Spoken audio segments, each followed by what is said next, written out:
दोस्तों, आपके लिए खाना और गाड़ी यानी कार में से क्या ज़्यादा इंपॉर्टेंट है? वैसे तो आजकल की लाइफ स्टाइल के हिसाब से दोनों ही इंपॉर्टेंट है, लेकिन फिर भी अगर हमें किसी एक चीज़ को चुनना होगा तो ऑब्वियस सी बात है कि हम खाने को ही चुनेंगे और कार हमारे लिए एक सेकेंडरी ऑप्शन होगा। और वैसे भी आजकल तो पूरी दुनिया इलेक्ट्रिक व्हीकल की तरफ शिफ्ट होने की बात कर रही है, जिसके चलते इलेक्ट्रिक व्हीकल का प्रोडक्शन और प्रमोशन दोनों ही लार्ज स्केल पर किया जा रहा है, क्योंकि इलेक्ट्रिक व्हीकल ना सिर्फ आपके फ्यूल का खर्च बचाते हैं बल्कि इन्वायरमेंट के लिए भी फायदेमंद है। लेकिन हाल ही में कुछ ऐसे फैक्ट सामने आए हैं जो ये बताते हैं कि इलेक्ट्रिक व्हीकल का बढ़ता हुआ प्रोडक्शन ना सिर्फ किसानों को परेशान कर सकता है बल्कि भारत के एग्रीकल्चर को भी प्रभावित कर सकता है। यानी कि आपके फर्स्ट चॉइस फूड को भी इलेक्ट्रिक व्हीकल प्रभावित कर सकती है। और ये सब कुछ हो सकता है फॉस्फेरिक एसिड के कारण, स्पेशली डाई अमोनियम फॉस्फेट, जो क्रॉप्स को स्ट्रॉन्ग और हेल्दी बनाने में हेल्प करता है।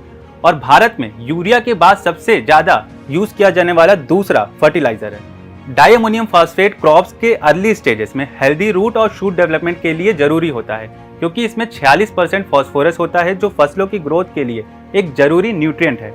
भारत का एग्रीकल्चर फॉस्फोरिक एसिड पर काफी डिपेंड करता है और इसका एक बड़ा हिस्सा हम इंपोर्ट करते हैं China, Saudi Arabia, Morocco, Russia और जॉर्डन जैसे देशों से। लेकिन दिक्कत यह है कि अब ईवी इंडस्ट्रीज भी लार्ज स्केल में फॉस्फेरिक एसिड की डिमांड कर रही है ईवी बैटरीज को बनाने के लिए, खास तौर पर लिथियम आयन बैटरीज के लिए।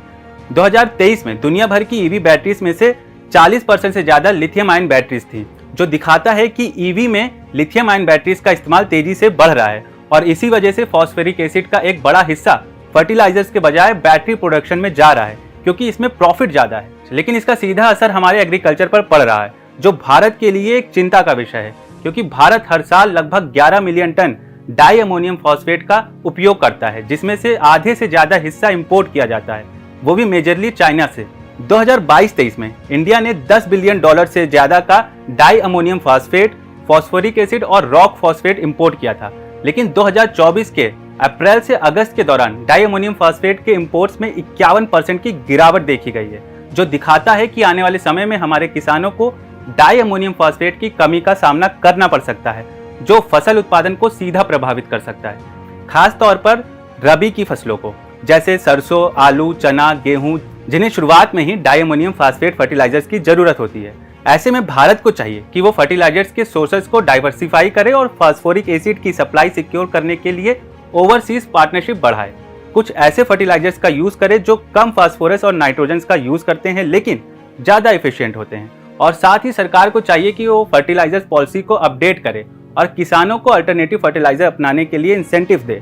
बाकी आप कमेंट करके बताइए कि और क्या क्या किया जा सकता है जो इस फूड वर्सेस कार के डिलेमा से निकलने में हमारी मदद कर सकता है। आज की इस वीडियो में बस इतना ही। मिलते हैं नेक्स्ट वीडियो में, तब तक के लिए अपना ख्याल रखिए और खुश रहिए।